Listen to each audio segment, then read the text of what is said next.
Friends ఈ వీడియోలో part 4 continuation అయితే చూద్దాం. ఆల్రెడీ పార్ట్ 1, పార్ట్ 2, పార్ట్ 3 అయితే అప్లోడ్ చేశాను. పార్ట్ 1 వచ్చేసి మెజర్మెంట్స్ ఎలా తీసుకోవాలి, part 2 back part drafting, part 3 front part drafting up to princess cut mark వరకు మాత్రమే చేశాను. సో లింక్స్ అయితే మీకు కామెంట్ సెక్షన్ డిస్క్రిప్షన్లో అయితే ఇచ్చేస్తాను. సో ఖచ్చితంగా వాచ్ చేయండి. ఇప్పుడు అప్లోడ్ చేసిన పార్ట్స్లో మీకు ఏ పార్ట్ చూడకపోయినా కూడా చాలా కన్ఫ్యూజన్గా ఉంటుంది. సో ఎవ్రీ పార్ట్ అనేది చాలా ఇంపార్టెంట్. పార్ట్ 1ని బేస్ చేసుకొని పార్ట్ 2 ఉంటుంది, పార్ట్ 2 బేస్ చేసుకొని పార్ట్ 3 ఉంటుంది, సో పార్ట్ 3ని బేస్ చేసుకొని పార్ట్ 4 ఉంటుంది. కాబట్టి ఎవ్రీ పార్ట్ అనేది చాలా ఇంపార్టెంట్. సో ఖచ్చితంగా వాచ్ చేయండి. మీకు నచ్చిందంటే లైక్ చేయండి, సబ్స్క్రైబ్ చేసుకోండి, అలాగే మీ ఫ్రెండ్స్ కనుక ఇంట్రెస్ట్ ఉన్న వాళ్ళకి షేర్ చేయండి. ఇప్పుడు ఈ ఆర్మ్ హోల్ డాట్ని ఎలా వేసుకోవాలో చూద్దాం. ఈ ఆర్మ్ హోల్ డాట్ మార్క్ ఎలా వేసుకోవాలో చూద్దాం. ఈ ఆర్మ్ హోల్ డాట్కి ఏ సైజ్ వాళ్ళకైనా సరే ఈ లైన్ దగ్గర నుంచి పైకి ½ ఇంచ్ అనేది ఇలా చూసుకోవాలన్నమాట. చూడండి, ఇక్కడ నుంచి ఇలా చూసుకుంటూ ఉంటే మనకి ఈ ఆర్మ్ హోల్ దగ్గర ఎక్కడైతే పాయింట్ మీట్ అవుతుందో చూడండి, ఇక్కడ నుంచి ½ ఇంచ్ ఇలా చూసుకుంటూ ఉంటే మనకి ఇక్కడ ఈ ఆర్మ్ రౌండ్లో ఎక్కడ మీట్ అయింది, ఇక్కడ మీట్ అయింది పర్ఫెక్ట్గా. సో ఈ ½ ఇంచ్ దగ్గర ఇక్కడ మీట్ అయింది కాబట్టి చూడండి, ఇప్పుడు ఇక్కడ నుంచి ఈ పాయింట్ వరకు మనము ఇలా క్రాస్గా ఒక లైన్ అనేది మార్క్ చేసుకోవాలి. చూడండి, ఈ మీటింగ్ పాయింట్, అలాగే ఆల్రెడీ మనం ఇక్కడ అపెక్స్ పాయింట్ మార్క్ చేసుకున్నాం కదా, ఆ పాయింట్ వరకు ఇలా ఒక మార్కింగ్ వేసేసుకోవాలి. చూడండి, ఇప్పుడు మనం ఆర్మ్ హోల్ దగ్గర కంపల్సరీగా డాట్ అనేది వేయాలి కదా. సో ఈ డాట్ ఈ సైజుని బట్టి ఎంత డాట్ వేయాలనేది చూద్దాం. చూడండి, ఇక్కడ మనకి ఫ్రంట్ ఆర్మ్ హోల్ డాట్ వచ్చేసి ఎంత ఉంది మనకి ఇక్కడ చూడండి. ఫస్ట్ హెడ్డింగ్ చూడండి, చాలా బాగా చెస్ట్ గ్యాప్ అండి. మనకి అప్పర్ చెస్ట్ అండ్ చెస్ట్ గ్యాప్ని బట్టి ఈ డాట్ అనేది వేయాల్సి ఉంటుంది. సో ఇక్కడ మనకి chest and upper chest gap ఎంత వచ్చింది, ఇక్కడ ఆల్రెడీ మనము ఇక్కడ మార్కింగ్ వేసేటప్పుడు చూసుకున్నాం కదా. మనకి అప్పర్ చెస్ట్కి ఎంత గ్యాప్ వచ్చింది, ½ ఇంచ్ వచ్చింది. సో మీకు ½ ఇంచ్ దగ్గర నుంచి 4 ఇంచ్ గ్యాప్ వస్తే మనం ఆర్మ్ హోల్ డాట్ వచ్చేసి ½ ఇంచ్ వేయాలి. ఒకవేళ మీకు 4.25 దగ్గర నుంచి 8 ఇంచ్ వరకు గ్యాప్ వస్తే మనం 1 ఇంచ్ డాట్ పాయింట్ అనేది వేయాలి. సో ఒకవేళ మీకు 8.25 దగ్గర నుంచి ఇంకా ప్లస్ ఎంత గ్యాప్ వచ్చినా సరే 1.25 ఇంచెస్ డాట్ పాయింట్ అనేది మార్క్ చేసుకోవాలి. ఇక మనకి ½ ఇంచ్ మాత్రమే గ్యాప్ వచ్చింది కాబట్టి మనం ఇక్కడ ఎంత డాట్ వేయాలి, ½ ఇంచ్ డాట్ వేయాలి. సో చూడండి, ఇక్కడ మనం ఏదైతే లైన్ మార్క్ చేసుకున్నామో ఇక్కడ నుంచి ఇక్కడ వరకు చూడండి. ఇక్కడ నుంచి మనకి ఇక్కడ వరకు ½ ఇంచ్ వరకు ఫస్ట్ ఇలా ఒక మార్కింగ్ పెట్టేసుకున్న తర్వాత చూడండి, ఇప్పుడు ఇక్కడ నుంచి ఈ పాయింట్ వరకు ఇంకొక లైన్ అనేది మార్క్ చేసుకోవాలి. చూడండి, ఇలా లైన్ అయితే మార్క్ చేసుకున్న తర్వాత ఇంకొక చిన్న డౌట్ని అయితే క్లియర్ ఆఫ్ చేస్తాను. ఇక్కడ మనకి ఆర్మ్ హోల్ డాట్లో చూడండి 0.5 నుంచి 4 ఇంచెస్ అంటే మనకి upper chest and middle chest gap ఇంత ఉంటే మనకి ½ ఇంచ్ అనేది డాట్ పాయింట్ వేస్తున్నాం. అలాగే 4.25 దగ్గర నుంచి మనకి 8 ఇంచెస్ గ్యాప్ ఉంటే 1 ఇంచ్ డాట్ పాయింట్ అనేది వేస్తాం. సో ½ ఇంచ్ అయినా సరే 1 ఇంచ్ అయినా సరే మనం ఏదైతే ఇక్కడ మార్కింగ్ పాయింట్ మార్క్ చేస్తాము ఫస్ట్ మీటింగ్ పాయింట్, సో అటుపక్క నుంచి ½ ఇంచ్ వచ్చినా సరే 1 ఇంచ్ వచ్చినా సరే ఇటు సైడ్ వైపుకే మార్కింగ్ అనేది చేసుకోవాలి. ఒకవేళ హెవీ బస్ట్ ఉన్నప్పుడు మాత్రమే మనకి 1.25 డాట్ పాయింట్ వేయాల్సి వస్తుంది. సో మీకు 1.25 డాట్ వేయాల్సి వచ్చినప్పుడు ఏం చేయాలంటే చూడండి, ఇక్కడ మనం ఫస్ట్ మీటింగ్ పాయింట్ లైన్ ఏదైతే మార్క్ చేస్తామో ఇటు సైడ్ నుంచి 0.75, ఇటు సైడ్ నుంచి 0.75, ఓన్లీ మనకి 1.25 డాట్ వేయాల్సి వచ్చినప్పుడు మాత్రమే ఈ లైన్కి ఇటుపక్క ½ ఇటుపక్క ½ అనేది మార్క్ చేసుకోండి. ఒకవేళ ½ ఇంచ్ కానీ 1 ఇంచ్ కానీ వచ్చిందంటే మీరు ఈ లైన్ మనకి ఏదైతే మీటింగ్ లైన్ మార్క్ చేస్తామో అటు సైడ్కి ½ ఇంచ్ కానీ 1 ఇంచ్ కానీ మార్క్ చేసుకోవచ్చు.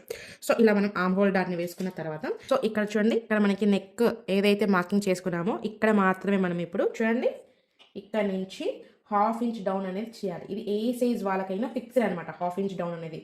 సో ఇక్కడ ½ ఇంచ్ ఇలా ఒక పాయింట్ మార్క్ చేసుకున్న తర్వాత ఇప్పుడు ఈ పాయింట్ దగ్గర నుంచి ఈ పాయింట్ వరకు చూడండి ఇలా ఒక క్రాస్ లైన్ అయితే మార్క్ చేసుకోండి. చూడండి, ఇలా మార్క్ చేసుకున్న తర్వాత ఇప్పుడు ఈ పార్ట్ అనేది మనకి ఫిక్స్డ్, ఇది మొత్తం మనము కటింగ్లోకి వెళ్ళిపోతుంది. చూడండి, ఈ పార్ట్ అనేది అంతా మనకి కటింగ్లోకి వెళ్ళిపోతుంది. ఇది మనకి ఫిక్స్డ్ అనమాట. చూడండి, ఇక్కడ మనం ఆల్రెడీ ఇక్కడ బ్యాక్ పార్ట్ అయితే మార్క్ చేసుకున్నాం కదా. చూడండి, మీకు ఒకవేళ బ్యాక్ హుక్స్ అనుకోండి, చూడండి క్లాత్ని జస్ట్ మనకి ఎంతైతే హుక్స్ పట్టి కోసం యూజ్ చేసుకుంటామో క్లాత్ని ½ ఇంచ్ మార్జిన్ అనేది తీసుకున్నాను. ఇలా ముందరికి ఒకసారి జస్ట్ ఓన్లీ ఒక 1 లేయర్ మాత్రమే మీరు ఇక్కడ హుక్స్ అండ్ కాజా పట్టి కోసం ½ ఇంచ్ మార్జిన్ కావాలి కాబట్టి ఇక్కడ ½ ఇంచ్ అనేది ముందరికి ఫోల్డ్ చేసుకున్నాను. నేను నీట్గా ఫోల్డ్ చేసుకున్న తర్వాత ఒకసారి నీట్గా ఐరన్ అయితే చేసేసుకోండి. ఐరన్ చేసుకున్న తర్వాత ఇప్పుడు మనం కట్ చేసేసుకున్నాం.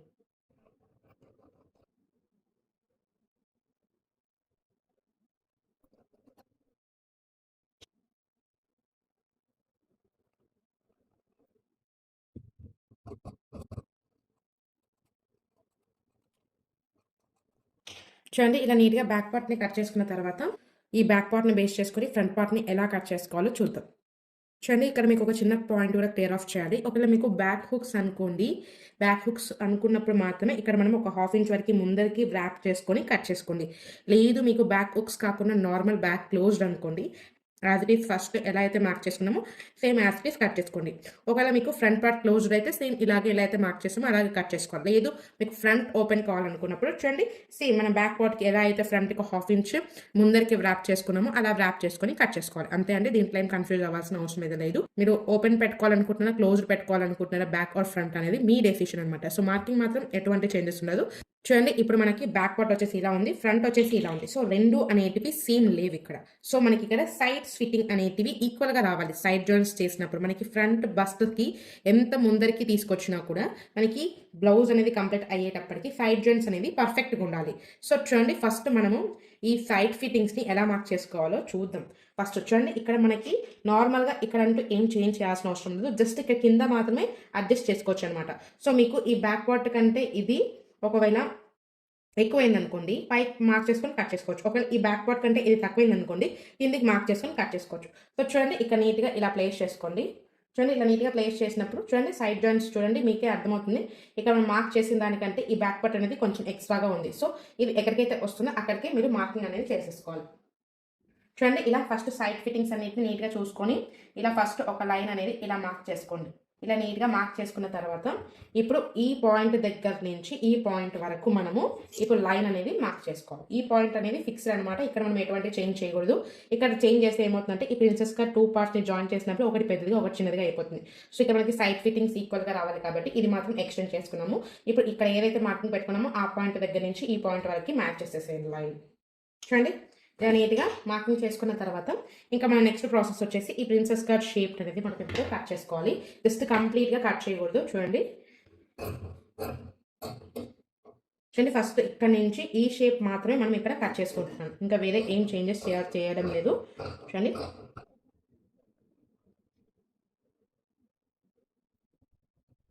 ఈ ప్రిన్సెస్ కట్ షేప్ని ఇలా కట్ చేసుకున్న తర్వాత ఇప్పుడు ఇక్కడ ఆర్మ్ హోల్ దగ్గర కొంచెం క్లాత్ అనేది తీసేద్దాం.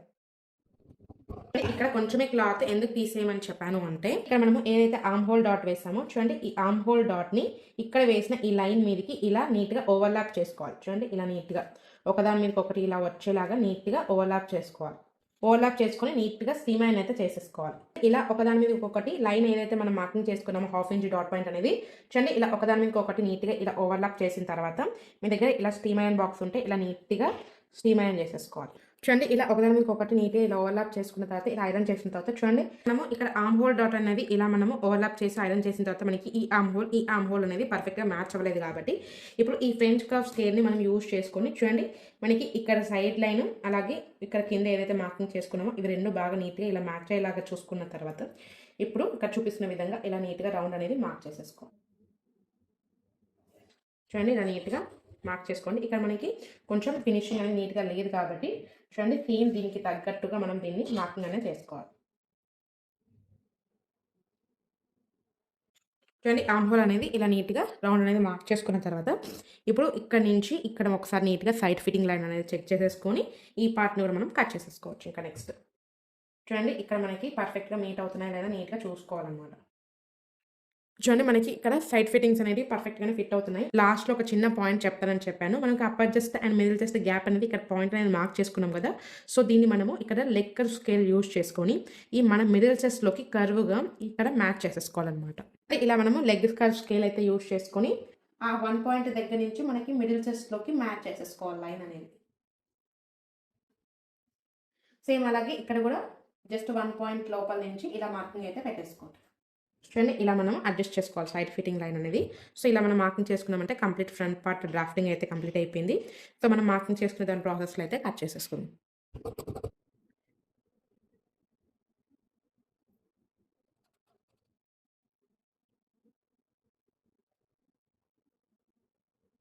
ఇక్కడ నుంచి ఇక్కడికి మనకి లెంత్ ఎంత ఉందో కొలుచుకోవాలన్నమాట. ఫస్ట్ చూడండి ఇక్కడ ఈ లైన్ దగ్గర నుంచి మనకి ఇక్కడ ఏదైతే క్రాస్ వచ్చిందో అక్కడ వరకు చూడండి ఇక్కడ నుంచి ప్లేస్ చేసుకొని ఇలా మిడిల్కి ఫోల్డ్ చేసుకోవాలన్నమాట. టేప్ని ఇలా మనం మిడిల్కి ఫోల్డ్ చేసుకుంటే మనకి మిడ్ పాయింట్ అనేది వచ్చేస్తుంది.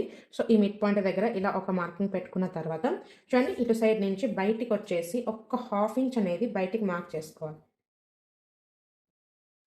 చూడండి 1/2 ఇంచ్ అనేది ఇలా బయటికి మార్క్ చేసుకున్న తర్వాత ఇప్పుడు ఫ్రెంచ్ కర్వ్ స్కేల్ యూజ్ చేసుకొని మనం ఎలా ప్రిన్సెస్ కట్ షేప్ని మార్క్ చేసుకోవాలో చూద్దాం. చూడండి ఇక్కడ నుంచి ఈ ఆర్మ్ హోల్ స్కేల్ దగ్గర నుంచి చూడండి మనకి ఇక్కడ ఏదైతే ఉందో అక్కడికి పర్ఫెక్ట్గా ఇలా మీట్ అవ్వాలి. చూడండి ఇలా నీట్గా సెట్ చేసుకోవాలన్నమాట మనం. చూడండి ఏదైతే ఇలా నీట్గా సెట్ చేసుకున్న తర్వాత ఇక్కడ నుంచి ప్లేస్ చేసుకొని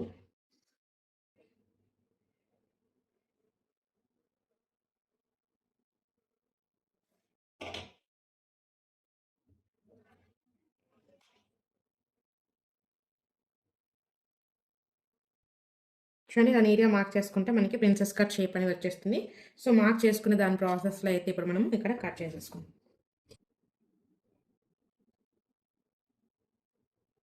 ఇక్కడ మనకి నీట్గా షేప్ వచ్చేలాగా ఇలా నీట్గా కట్ చేసేసుకోండి.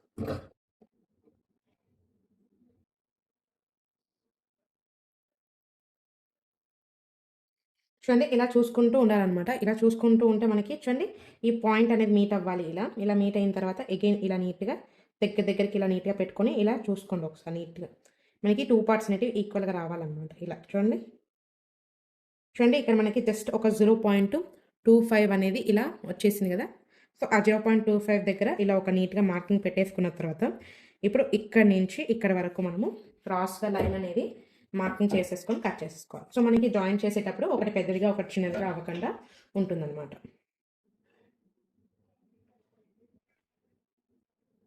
చూడండి ఇక్కడ నుంచి ఇలా నీట్గా కట్ చేసేసుకోండి. మళ్ళీ అగైన్ ఒకసారి చూసుకుందాము ప్రిన్సెస్ కట్ షేప్ అనేది మీట్ అవుతుందో లేదో అనేది.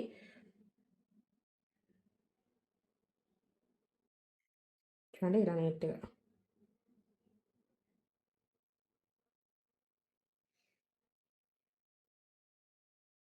చూడండి ఎగ్జాక్ట్గా మీట్ అయ్యాయి.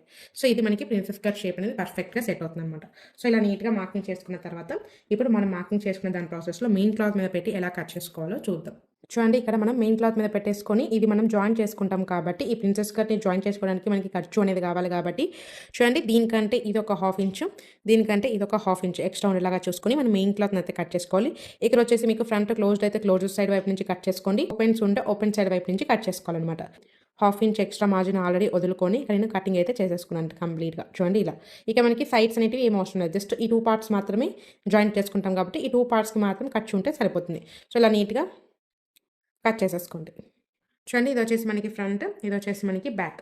ఈ వీడియోలో కంప్లీట్గా మనకి front and back complete cutting అయిపోయింది కాబట్టి ఇప్పుడు నా నెక్స్ట్ వీడియోలో స్లీవ్స్ ఫార్మాని ఎలా కట్ చేసుకోవాలన్న దాని గురించి చాలా డీటెయిల్గా చేస్తాను. సో ఆ స్లీవ్ ఫార్మాని యూజ్ చేసుకొని ఏ సైజ్ వాళ్ళకు మనం ఎలాంటి చేంజెస్ చేసుకొని మార్క్ చేసుకొని కట్ చేసుకోవాలనే దాని గురించి కూడా డీటెయిల్గా చేస్తాను. సో నా వీడియో మీకు నచ్చిందంటే లైక్ చేయండి, సబ్స్క్రైబ్ చేసుకోండి, ఆల్ నోటిఫికేషన్స్ ఆన్లో పెట్టుకోండి. Stay tune to my Hitha's savings Telugu official YouTube channel.